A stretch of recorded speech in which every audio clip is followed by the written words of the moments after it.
নমস্কার বন্ধুরা, ঝুম্পার রান্নাঘরে সবাইকে স্বাগত। আজকে আপনাদের জন্য নিয়ে এসেছি দুর্দান্ত একটি রেসিপি, থোর বাটা।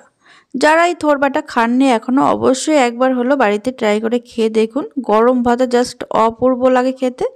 আর একবার খেয়ে দেখলে দেখবেন বারে বারেই বানাতে ইচ্ছা করবে। যখনই থোর পাবেন তখনই দেখবেন ইচ্ছা করবে এইভাবে বানাতে। তাহলে চলুন দেখে নিই। দেখুন, এখানে আমি নিয়েছি কলার থোর। থোরটাকে আগে খোসাটা ভালো করে ছাড়িয়ে নিয়েছি, তারপরে এইভাবে একটা ছুরির সাহায্যে কেটে নিতে হবে। দেখুন, একটা করে কেটে তারপরে যে আঁশটা সেটা কিন্তু আঙুলে এইভাবে পেঁচিয়ে নিতে হবে। এইভাবে দেখুন প্রত্যেকটা আমি কেটে নিয়েছি। এখানে দুটো থোর নিয়েছি, দুটোই কিন্তু কেটে নিয়েছি। তারপরে এগুলো মাঝখান থেকে দুভাগ করে নিচ্ছি। এবার এগুলোকে সরাসরি কিন্তু একটু হলুদ জলে ভিজিয়ে রাখতে হবে। থোর কেটে এইভাবে 10 থেকে 15 মিনিট যদি জলে ভিজিয়ে রাখা হয় তাহলে কিন্তু একদমই কালো হবে না। দেখুন 10-15 মিনিট পর জলটা ঝরিয়ে একটা প্রেসার কুকারের মধ্যে দিয়ে দিচ্ছি। আপনারা চাইলে প্রেসার করে যদি সিদ্ধ করতে না চান তাহলে কিন্তু এটা এমনি কড়াইতেও সিদ্ধ করে নিতে পারেন, তাতে করে একটু সময়টা বেশিই লাগবে। এবার দেখুন এর মধ্যে দিয়ে দিচ্ছি 1 কাপ জল, তার মধ্যে সামান্য নুন আর সামান্য হলুদ দিয়ে দিলাম।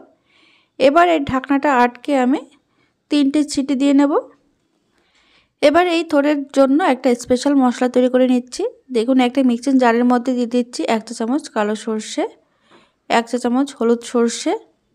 এবার এর মধ্যে দিয়ে দেব সামান্য নারকেল কুচি,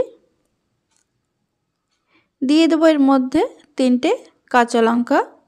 তবে ঝাল আপনারা আপনাদের স্বাদ অনুযায়ী কম বা বেশি করতে পারেন। এখানে এই লঙ্কা এমনিতেই প্রচণ্ড পরিমাণে ঝাল, তার জন্য আমি 3টেই দিয়েছি। আর দিয়ে দিলাম 2 চামচ রোস্টেড বা শুকনো খোলায় ভাজা বাদাম। এবার এর মধ্যে অল্প জল দিয়ে এটা একদম মিহি করে বেটে নেব। দেখুন মশলাটা একদম বেটে নিয়েছি মিহি করে। আর এদিকে দেখুন থোরটা কিন্তু সিদ্ধ হয়ে গেছে খুব সুন্দরভাবে। আমি একটা তুলে দেখাচ্ছি কেমন সিদ্ধ হয়েছে এটা।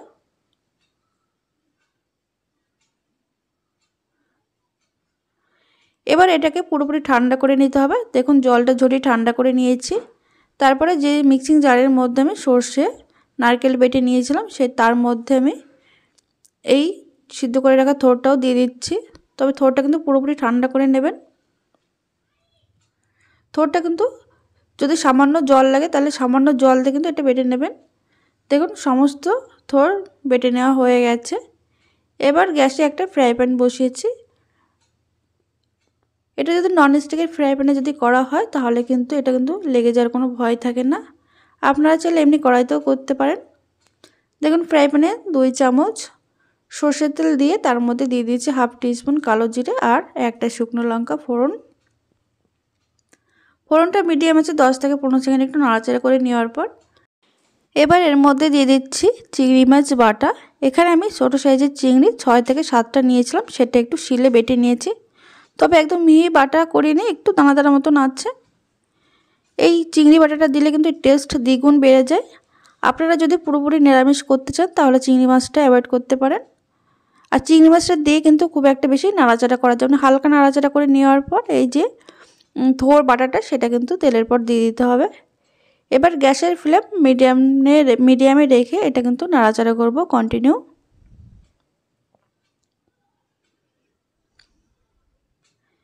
মিডিয়াম আছে 2 থেকে 3 মিনিট কিন্তু নাড়াচাড়া করে নিয়েছি।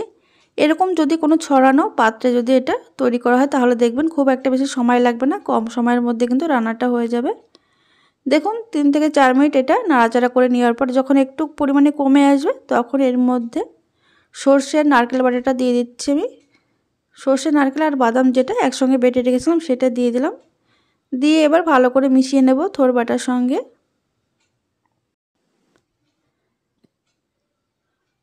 2 থেকে 3 মিনিট নাড়াচাড়া করে নেওয়ার পর তারপরে এর মধ্যে দিয়ে দিতে হবে স্বাদ মতো নুন আর 1/4 চা চামচ হলুদ। নুন আর হলুদ দিয়ে এটা খুব ভালো করে মিশিয়ে নেব। এটা কিন্তু অনবরত নাড়াচাড়া করতে হবে, নাহলে কিন্তু তলায় লেগে যাওয়ার একটা সম্ভাবনা থাকবে। এটা একবার যদি গরম ভাত দিয়ে খান তাহলে দেখবেন এর টেস্টটা কত সুন্দর হয়। একবার খেলে কিন্তু বারে বারেই খেতে মন চাইবে। দেখুন এইভাবে নাড়াচাড়া করতে করতে কিন্তু অনেকটাই শুকিয়ে গেছে। এবার এর মধ্যে দিয়ে দিচ্ছি হাফ চা চামচ চিনি টেস্টটাকে বাড়ানোর জন্য। চিনি দিয়ে ভালো করে মিশিয়ে নেওয়ার পর দেখুন আরও 2 থেকে 3 মিনিট নাড়াচাড়া করে নেওয়ার পর দেখুন অনেকটাই শুকিয়ে গেছে।